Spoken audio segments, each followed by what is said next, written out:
With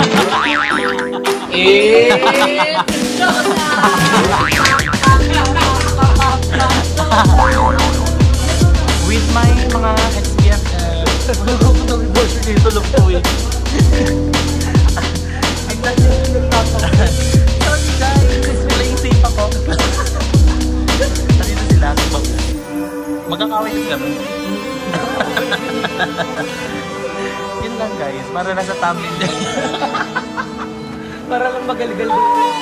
Sabi niya kasi, ay, nagbumira kami. Naging ko yung thumbnail nila. Yung para magaligal. Ay, sabihin mo kasama ko. Inulit ko rin doon kayo. Ulitin natin to.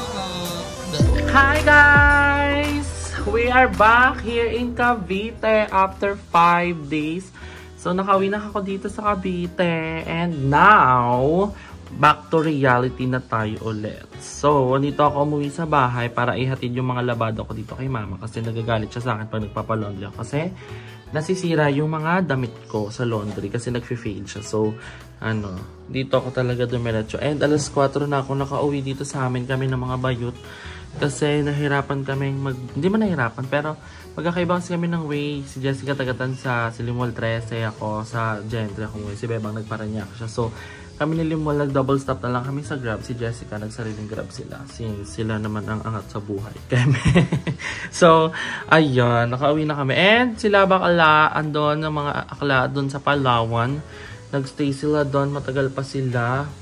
So, ayun, ako nauwi na ako dito dahil I don't have budget na para mag-extend. Pero gusto ko talaga sana. Pero mag-ipon muna tayo ulit para may soon sa next travel natin. Mas matagal na yung travel natin. And I hope na-enjoy niyo ang aming travel sa Palawan.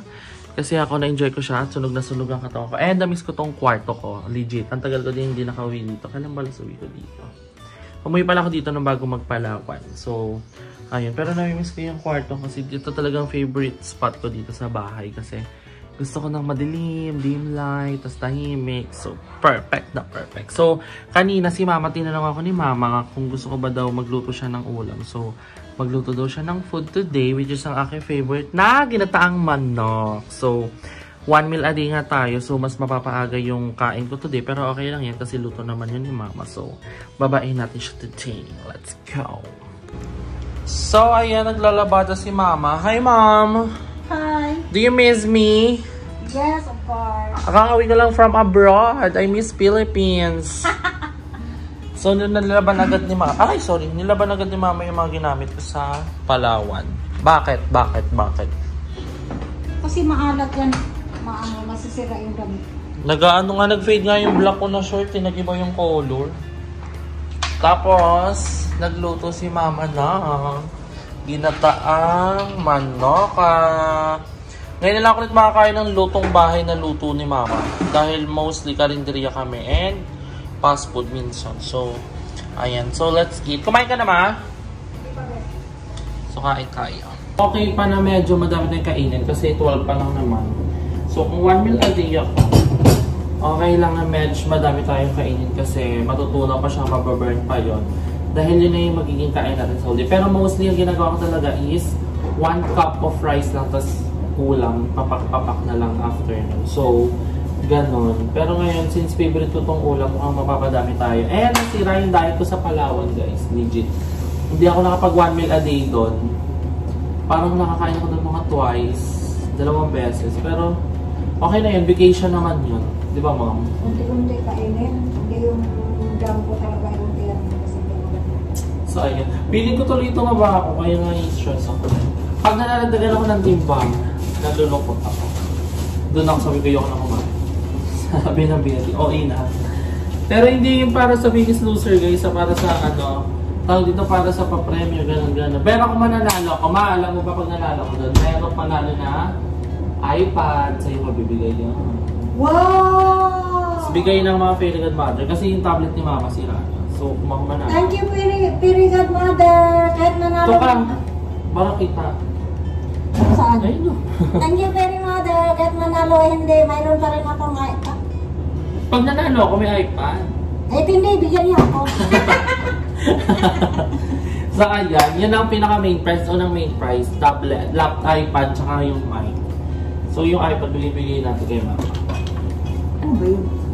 Tablet. malaki? tablet na Apple. Ay, salamat. Na pang iPhone. So, kaya, wait lang, Gusto ba ninyo yung ginataang... Hindi yung iba, hindi nila alam yung ginataang manok. Yung iba, hindi nila alam na may ginataang manok pala na ulam, na luto. Kahit yung mga kaibigan ko dito sa Cavite, pag pumupunta sila minsan, ito yung pinakaluto. Kung first time lang nila makakain ng ganyan.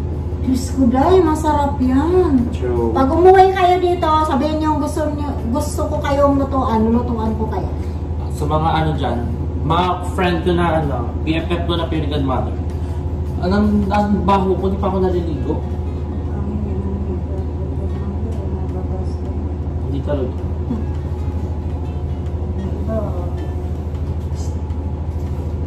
Ano na umaga yan? Ayoko na. Gusto ko yun. Kami lang. Usap mo ba yung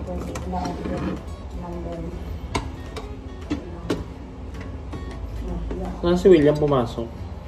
Hapdigan sila ngayon? Nasaan na siya? Hapdig sila kasi summer. Iniiwasan nila yung mainit. Wala pa namang baon yun.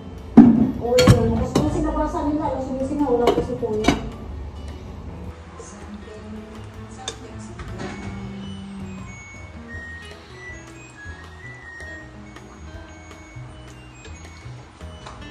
Sarap yan ah. Kakain na rin ako kung salang ko ng ano. Daming hindi alam mga may ginataang manok. Gusto daw.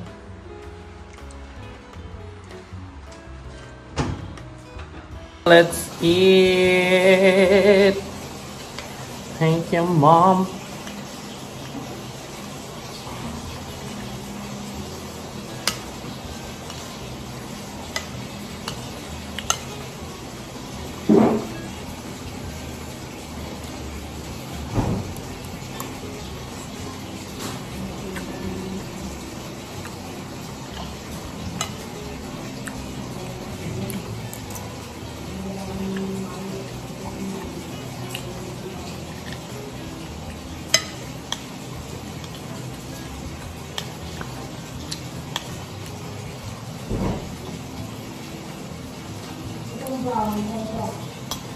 Mga na akin yan. So, kakatapos ko lang maligo. And then, ang dilim-dilim ng bahay, William! Ano ba nangyayari sa'yo? Ala, umakyat siya. Papansin. Papakita nga kita. William! Ala, guys, oh, nag-attitude siya, guys. Guys, nilalakan ako ng pinto, oh. William! William! Ayoko kasi! Ay, ano? mayayain ka na sa vlog? Mayayain ka na sa vlog? Hindi ka ganyan ng bata. Ng bata, gusto mong ano ka? Ayoko! Gusto mo nang kinokomentan ka? Ayoko, dati lang yun. Ngayon ayaw mo na? Ayoko! Bakit? Ayoko nga! Bakit? Ingay mo? Painitin na yung ulo niya. Bakit ayaw mo na magpakita sa vlog, babe? Ayoko! Mag-hi ka lang. Hi viewers, I miss you all. Ganon. Hi! Kairitan pa, baby. Huwag na nga natin pilitin niya. Si mama dito, papahinga ka tapos nilang maglaba. Ano na? Aircon na lang.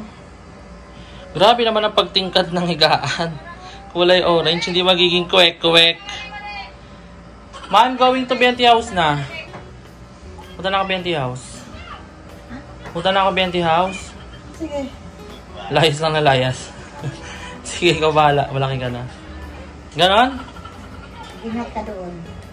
Yung mga gamit mo, ayos mo pa gawin. Kaya masisira yan.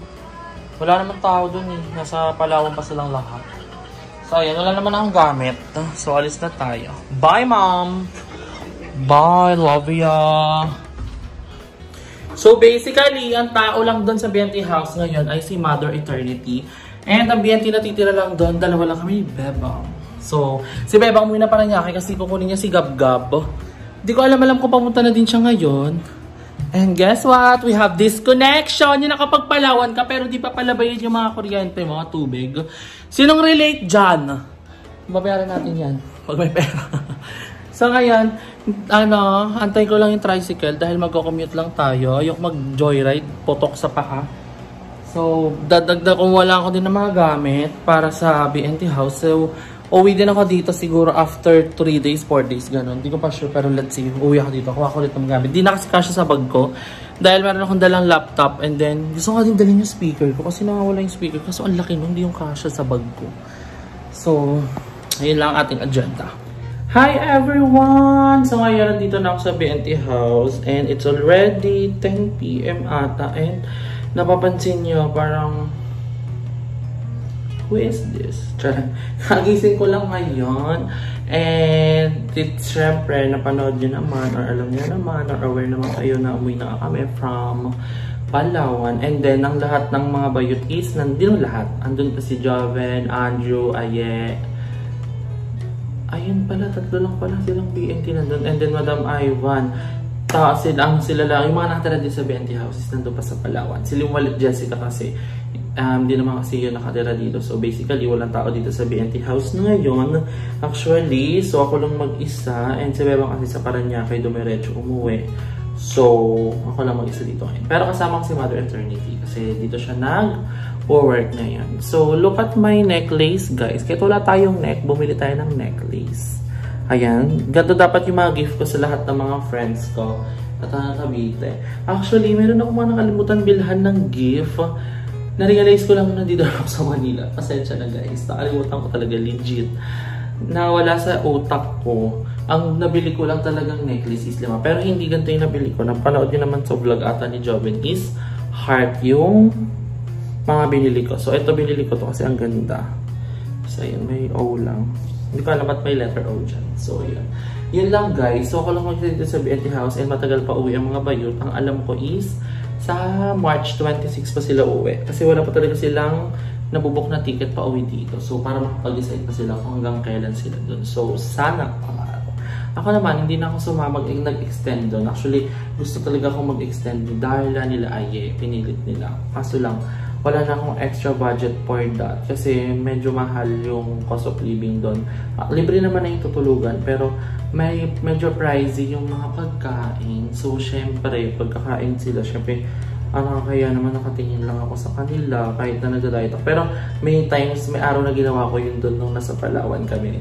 Nakatitig lang ako kala Jessie. Kasi gusto ko talagang panindigan yung diet ko. Kasi ayoko na talagang lumobo ulit. Kasi pag nadadagdagan niya ako ng timbang, nai-stress ako legit. Guys, parang naano ko na yung mga kumain. Ganon. Pero I know, masama yun. Pero more sure may mga makarelate sa akin dyan na nagda-diet. Kaya as much as possible, ayoko talagang kumain. Pero nasira yung diet ko dun sa Palawan. Okay lang naman kasi vacation naman siya. Pero ayun, ayoko na maulit yung ganun. Pero hindi naman ako nadagdagan ng timbang, which is good. Kasi hindi ko kayang tumaba ulit. Pinanood ko yung mga vlog ko nung mga last week ng January hanggang first week ng February, nag-iba nga yung itsura. Hindi mo nag-iba, pero pumayat nga ako. Nag-iba yung itsura ko. So, ayan. Which is I'm so happy. So, hindi ko to ginagawa guys, yung diet ko para sa Biggest Loser. Papaalala ko lang, ginawa ng diet na ako bago pa nag-start mag-weigh-in ang Biggest Loser. So, actually, nung nag-weigh-in ang Biggest Loser, bawas na ang timbang ko ng 7 kilos ba? 91 to 84. Yeah. Nabawas na ako ng 7 kilos. So, hindi na counted yun. So, hindi ko ito ginagawa para lang manalo ng iPad, ng pera, kung ano man. Kasi baka isipin yung OA na yun eh. Hindi ko siya ginagawa ko siya dahil gusto ko para maganda, maayos, tingnan. And, mas madami akong mga pwedeng magawa kasi pag mas fit talaga. And then, nagagawa ko yung, nasusuot ko yung mga gusto ko, like nakapag-crop top ako. Nakapag-crop top naman ako dati, pero more on matigas yung ulo. Ngayon, medyo matigas ulo na lang. So, ayan, I'm so happy. And then, thank you so much guys sa mga compliment niyo sa akin. My heart is full. Thank you so much. Appreciate sa pagpapapayat ko. And then, sa mga sumabing from Mesh, ganun. Thank you so much. Kaya hindi ko nakikita. Pero, thank you so much everyone guys. Kinikilig ako sa inyo kasi kahit pa paano may nakaka-appreciate sa akin. I love you all so much. And ayan, thank you so much din sa lahat ng mga fairy godmother out there na sumusupport sa amin. Especially kay Ate Carly, kay Ate Aliana, kay Ate Rose, lahat guys. And syempre sa mga nagpa-pray sa ating Biggest Loser, sila Kuya Tupe, sila Ate Ginan. Wala ko idea, pero ayun, thank you so much sa lahat ng mga fairy godmother heart guys sa akin. So ayan, sana makapag-travel pa kami ulit this year. Ipon muna tayo ulit. So soon, nagpa-plan kami ng another beach trip. So sana lahat na kami. So ayun lang guys, dito ka na yung vlog ka. I hope na na-enjoy yung kumata mag-vlog. Share sa video to. Share na kayo sa channel, George Candesa. George pala pangalan ko, hindi Emma. So thank you everyone. Hanggang sa muli. Bye!